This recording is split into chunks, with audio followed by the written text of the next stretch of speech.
18 years after dazzling movie audiences, Moulin Rouge the musical has landed on Broadway and is just the spectacular spectacular we all deserve. We're here at the Al Hirschfeld Theater to meet the stars of the new show that revels in truth, beauty, freedom, and love. But this is more than a nightclub. The Moulin Rouge is a state of mind.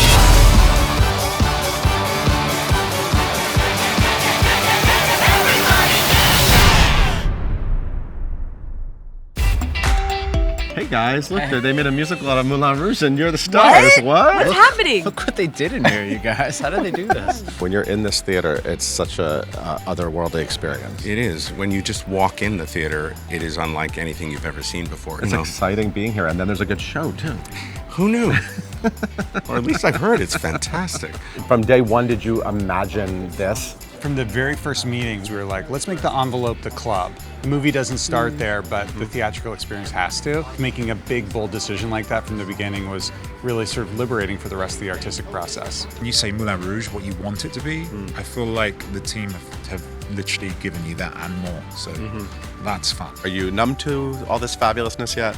Absolutely not. No, not for a second. I still walk in and I sort of gave my eyes blink that they let us do this so fully, so completely. I think the way that film is unique to cinema, our show is unique to theater because nobody's ever seen, it's definitely, New York has never seen anything like this before. Right. I am a super fan of Moulin Rouge, the movie, so I was really nervous that you guys were gonna mess it up, and you didn't. It's incredible. Were you also super fans of the film when it came out and over the years? Absolutely a fan. Had a huge poster in my dining room of that iconic dip and kiss. Dining room, it's a good spot for it. Right, don't you think? Sure, yeah, why not? Good colors. It would have been weird if it was in the bedroom, right? Too obvious. Yeah.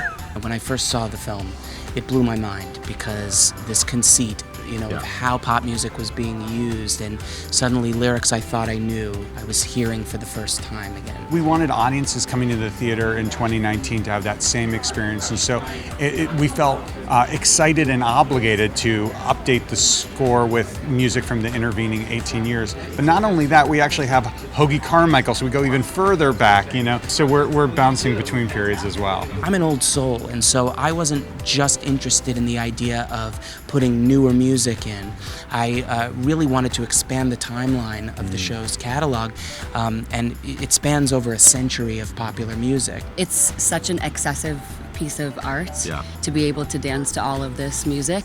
It wants all of that access and wants all of that high octane, fiery type of swiftness to it. It's been a candy shop of fun ways of building and creating, and especially with this incredible company. We looked at this as an original musical, like we were writing South Pacific, and we spotted character songs, and we spotted comedy songs, we spotted dance numbers in terms of what the story and the characters needed, and that was thrilling. And sometimes Katy Perry and Lady Gaga were the perfect choices for Exactly. certain moments. Yes. It's exciting for all of us. Because the other thing that we felt very early on, that to be a song in the show, it had to have a certain vibe. It had to be cool. It had to have a Moulin Rouge energy to it, or vibe to it, so it couldn't be square. Your film predecessors gave iconic performances. They did. How daunting is that?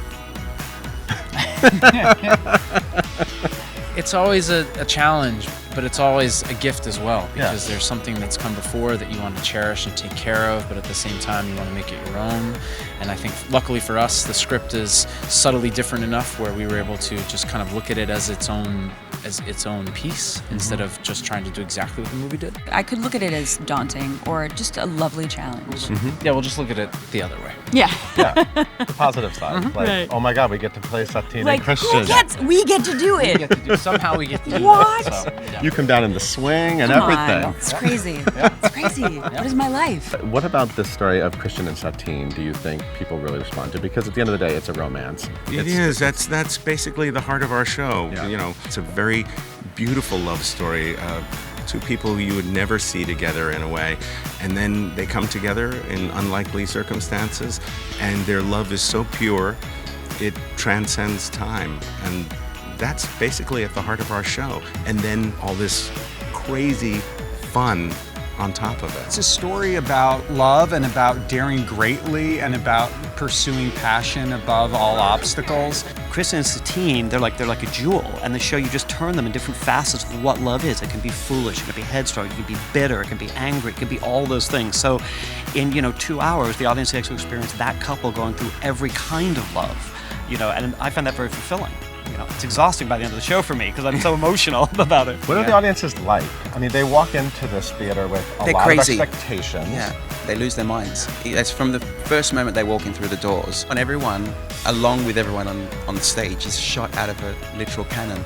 Yes. And see you at the end, folks. Yeah, the cages open and the beasts come out. Very sexy beasts. You're one of those sexy, don't I you? could be. Hey, sisters. That's right. right. That happens. Those snaps start, and then the audience, the roar. It's like saddle up. From the moment when the Lady M's are looking you in the face and Harold Ziegler's addressing you, you know where you are. You're in Fin de Siècle Paris, and you're home, and here's the story for the next 2.5 hours. It really invites you in, as you can see in the theater. It embraces you and welcomes you. It's a very all-encompassing experience where once you walk in, you know exactly where you are, and all walks of life are welcome. Put your screen away for a little bit, come inside, and feel it for real. If you sit close enough, you can get your sweat on you too. Yeah. Sing along with us, come have a good time. I look out sometimes and I see people with their mouths just completely open.